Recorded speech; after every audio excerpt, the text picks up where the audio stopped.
Cristo hizo suya nuestras debilidades y cargó con nuestros dolores. Aleluya, aleluya, aleluya,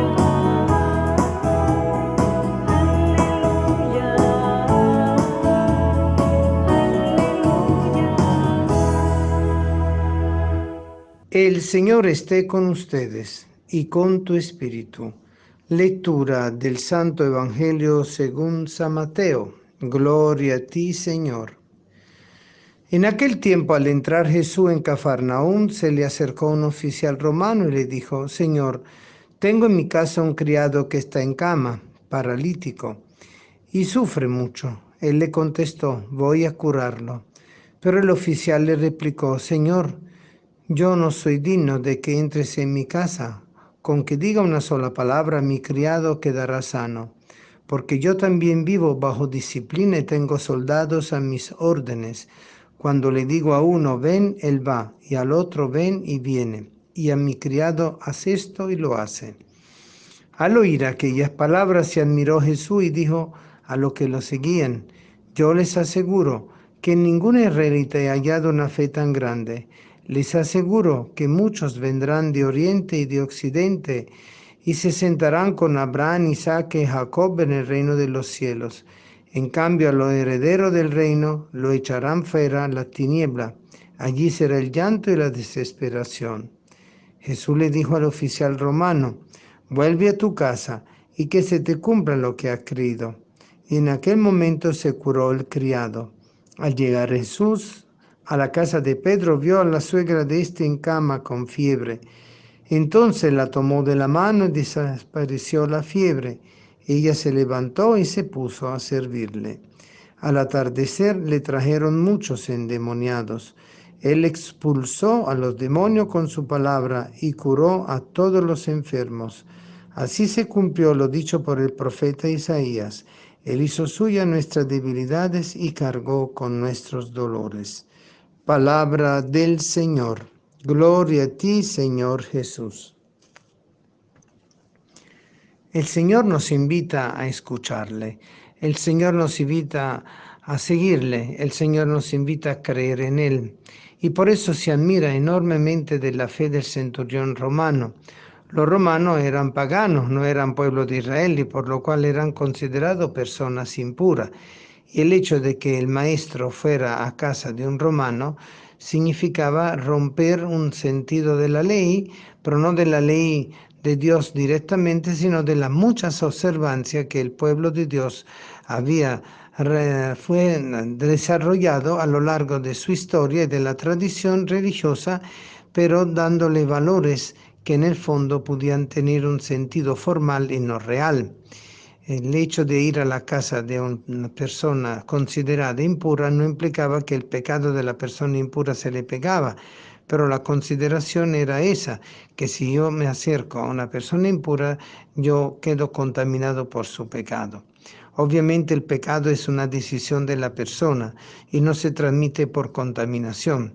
Estaríamos todos muertos si fuera así, y se hubiera acabado la humanidad desde cuándo. Pero obviamente el Señor rectifica eso con esta milagrosa curación del siervo del centurión, porque de esa forma Él quiso demostrar que simplemente el acto de fe del centurión: no hace falta que venga en mi casa, no soy digno que venga en mi casa. Claro, el centurión conocía la tradición judía, pero basta una sola palabra tuya y él se sanará. Evidentemente es un acto de fe partiendo de la condición y del respeto que tenía el centurión romano de la observancia del pueblo judío, lo cual significa que su fe no iba en función de las relaciones que se habían creado entre los romanos y los israelitas dentro del mundo sociopolítico religioso, sino que realmente partían de una admiración y de una confianza plena en Jesús de Nazaret. El centurión sabía que él podía sanarlo, que él podía transformar la condición de enfermedad que tenía. Y es interesante que Jesús le dice que justamente su fe era muy grande y lo reconoce. Y al mismo tiempo le dice: vuelve a tu casa y se te cumplirá lo que has creído. se cumple lo que uno cree. Ahí el misterio de la fe. Se cumple lo que uno cree, no se puede cumplir lo que uno no cree. Y allí donde el Señor nos invita a mirar el testimonio del romano, pero al mismo tiempo nos hace ver cómo Jesús se preocupa de la condición de enfermedad del esclavo y del serviente del centurión. Y Jesús no se mide con la situación de esclavitud o de limitación de servidumbre del otro, sino que Él decide inmediatamente. Al comienzo le contesta al centurión, voy a curarlo. Es decir, Jesús toma en cuenta al otro, toma en cuenta el significado de que va más allá de ser un sirviente, un plebeyo, una persona de condición baja, humilde o esclavo, sino que Él realmente no toma en cuenta la condición social, sino que mira a la persona y a la necesidad de la persona. Por eso Jesús se mueve con una capacidad de amor y de misericordia. Y además de eso, también en este mismo pedazo del Evangelio nosotros encontramos que Jesús va a casa de Pedro y encuentra a la suegra de Pedro enferma en la cama y de una vez él toma la decisión, la agarra por la mano y desaparece la fiebre. Y ella se levanta y se pone a servirle.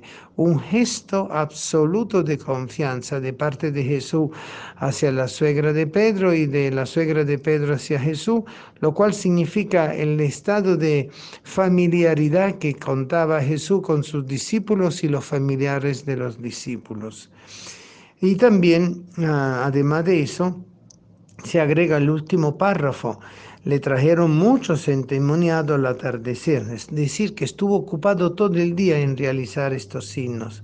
Y él expulsó los demonios con su palabra y curó a todos los enfermos. Es Jesús que ha venido a no solo a sentir misericordia, sino a realizar misericordia. Y su palabra es viva y eficaz, porque Él es la palabra del Padre, Él es la misma palabra que como Hijo se realiza en nosotros. Y si nosotros creemos en la palabra se realiza en nosotros, porque la palabra es Cristo. Y eso significa que la clave de todo el misterio es la fe. La confianza absoluta en el Señor, la confianza en todo lo que Él nos pueda decir y hacer. Y por eso implica no una actitud de conformidad o depresiva, sino una actitud de absoluta y libre y verdadera adhesión al Señor.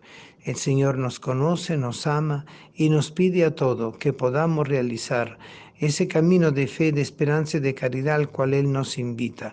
Camino que en el fondo es siempre Él el que lo sostiene con su gracia y enviándonos el Santo Espíritu para que con los dones del Espíritu y los frutos del Espíritu podamos realizar en plenitud la gracia que Dios nos concede. Y por eso vemos como la sirvienta se sana y seguramente se pone nuevamente al servicio del centurión. La suegra de Pedro se levanta sanada y se pone a servir enseguida. Es decir, no es para quedarse embellecido por lo que Dios ha hecho, sino dando gracia a Dios, sirviendo, porque el que sirve da gracia a Dios y el que no sirve no da gracia a Dios. Es algo muy sencillo y hoy nos lo dice la palabra de una forma muy sencilla y muy gratificante para todos nosotros. Es una invitación entonces a acudir siempre al Señor en nuestras necesidades corporales y espirituales. En esta situación de pandemia que nos va acechando cada vez más y con toda la problemática que eso trae a nivel político, social, económico, de salud y de tantas otras circunstancias que van limitando cada vez más las condiciones, la situación de muchas de nuestras personas, hermanas y hermanos. Por eso el Señor a nosotros nos pide esa capacidad profunda de fe, pedir por nosotros y actuar en nombre de Cristo. Justamente hoy me comentaban un amigo de la asociación que él y su esposa se han tomado el trabajo y la tarea de prepararle la comida todos los días a unos ancianos enfermos de coronavirus y todos los días le llevan su comidita a la puerta para que los dos viejitos que viven solos porque sus hijos se les fueron reciben en la forma para poderse sostener y poder salir de la grave crisis en la cual se encuentran con dificultad. Pero el mayor alimento es ese acto de comunión, ese acto de solidaridad, ese acto donde la comida se transforma en pan eucarístico y el pan eucarístico realiza comunión y ese pan eucarístico realiza evangelización, solidaridad, compromiso y nos ayuda a vivir con plenitud a Jesús, palabra de nuestro corazón que sana y libera. Amén.